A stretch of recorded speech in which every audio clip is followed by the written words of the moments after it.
যিনি থাকতো বাবা তো আছে তো? আছে এখন, ওই আছে আর কি। হ্যাঁ, আপনারা তো মঠে থাকতেন না? হ্যাঁ 30 বছর ছিলাম আমি। হ্যাঁ, দেখতে পাইনি, নাহলে তো বলেই আসি আমরা। হ্যাঁ, এই যে তুমি একটু দিয়ে বসো। বসুন। হ্যাঁ, হ্যাঁ। হ্যাঁ, ওই বেদিটাই ছবেন না। না, একটু বসো। আপনারা এখানে এসেছেন একবারও? অনেক অনেকবার। জানা আছে সব কিছু? না, একটু বলুন না, সব বলুন, শুনবে। প্রথম কথা হচ্ছে আপনারা যে জায়গায় এসেছেন রামকৃষ্ণদেবের ভাগ্নে হৃদয় মুখার্জির বাড়ি। হৃদয় মুখার্জির মায়ের নাম হেমাঙ্গিনী দেবী। হেমাঙ্গিনী দেবী হচ্ছেন রামকৃষ্ণদেবের বড় দিদি। ছোট্টবেলা থেকে ঠাকুর মাকে যখন বিয়ে করে না, তারও আগে থেকে দিদির কাছে এসে থাকতেন। দিদি ছিলেন ঠাকুরের কাছে মায়ের মতো। ভগবান রামকৃষ্ণদেবকে ছোট্টবেলা থেকে লালন পালন করে কিছুটা হলেও বড় করে তুলেছিলেন এই হেমাঙ্গিনী দেবী এই বাড়িতেই। বড়বেলায় আপনারা সকলে জানেন ভগবান রামকৃষ্ণদেব হৃদয় মুখার্জি থাকতেন দক্ষিণেশ্বরে। ওখানে মায়ের পুজো পাঠ করতে যখন আসতেন, ওখান থেকে কামারপুর হয়ে হৃদয়ের বাড়িতে, এখানে 2 রাত কাটি আবার পাড়ি দিতেন দক্ষিণেশ্বর। আপনারা গাড়ি থেকে নেমে সামনে একটি দুর্গা মন্দির নিশ্চয়ই দর্শন করেছেন। ওই দুর্গা মন্দিরটি মহাপীঠস্থান দুর্গা মন্দির, ভগবান রামকৃষ্ণদেব হৃদয় মুখার্জির দুর্গা মন্দির। ওখানেই ঠাকুর হৃদয়কে নিয়ে 2 বছর দুর্গাপুজো করেছিলেন।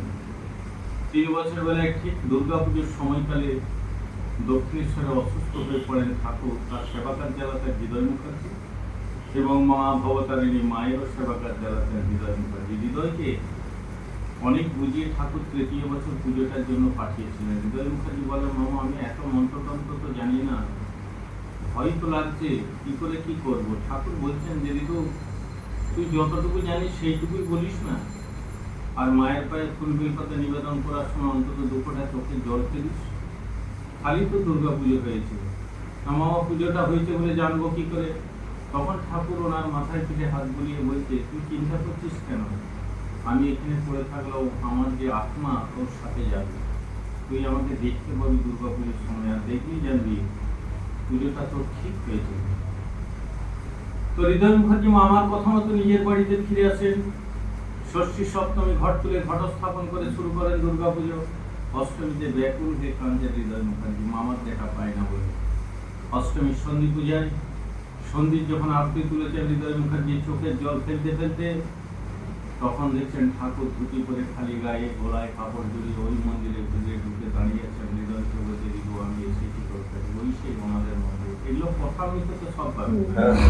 এখন আপনারা যে মন্দিরটি বসে দর্শন করছেন ভগবান রামকৃষ্ণদেব হৃদয় মুখার্জি নারায়ণ মন্দির। দক্ষিণেশ্বর থেকে কাশীধামে গেছিলেন ঠাকুর আর হৃদয় তৈলঙ্গ স্বামীর সঙ্গে দেখা করতে। দেখা হওয়া মাত্রই তৈলঙ্গ স্বামী একটি শালগ্রাম শিলা ভগবান রামকৃষ্ণদেবের হাতে তুলে দেন, যেটিকে আমরা নারায়ণ বলে থাকি।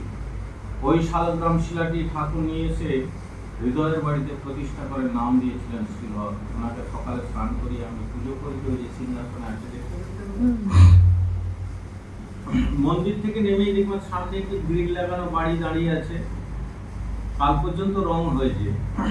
বাড়িটি জরাজীর্ণ অবস্থায় দাঁড়িয়েছিল প্রায় 200 বছর। যদি এসেছেন দেখেছেন বাড়িটার কি অবস্থা। তো এটি আমার উদ্যোগ এবং ভক্তদের এই প্রণামীর টাকায় শুরু হয়েছে সংস্কারের কাজ। ওইটি ছিল ভগবান রামকৃষ্ণদেবের ভাগ্নে হৃদয় মুখার্জির বাড়ি। ওনারা দক্ষিণেশ্বর থেকে এসে থাকতেন ঠাকুর এবং হৃদয়ের মা হেমাঙ্গিনী দেবী তো থাকতেন। আর হৃদয় মুখার্জি হচ্ছেন আমার নিজের বড় দাদু হন। আমি এই বংশেরই ছেলে, এই বংশের 4র্থ পুরুষ, 4th জেনারেশন। বুঝে গেল? আপনি বাংলা জানেন তো?